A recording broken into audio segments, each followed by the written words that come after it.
بسیار مردم سوال میکنن یا خودمان بگیم با چشم سر در همون معرکه های نکاح میبینیم. در همین نکاح های ما همتون میدونیم که آبی نکاح میارن، در یک چینی آب میارن. همین آب همتون شما باید دانین که عرف ما مردم تاجیکه، یعنی گویم در نکاح آب حتمی باشد حتمی نیست. یعنی ما یگان خبر کتابی، یگان فرموده خدا و رسول نداریم که در نکاح ها حتما آب بیاره. ولی بین اول آب بود، ولی با آب زمزم تبدیل یافت. حاضر در چینی ها آب زمزم بیارن.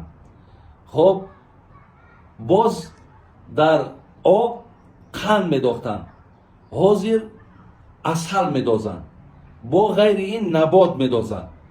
این بچه عقیده میپرتن همون مثال قند او یا که نبات او یا عسل، به خاطر که وقتی همون شب عروس که مینوشه زندگیشون شیرین میشه. همین عقیده های ما در بسیار خلال کلان دارد که ما شیرینی و تلخی زندگی را از یک چینی آب میبینیم. برای همین بین در شریعت همین نبود، نیست.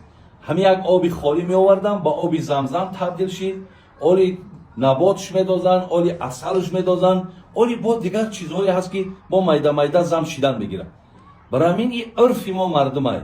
اگر در کجایی کمی آب آوردن میلش همراه داملا گرفته یا سوره فاتحه را بخونن، صوف کنن، همون دخترها را بتا دخترها بنوشن، مردها ننوشن. به خاطر که در ما مردها می نوشن، با برده همه چینی را همون ظرف دست دخترها دا میتن.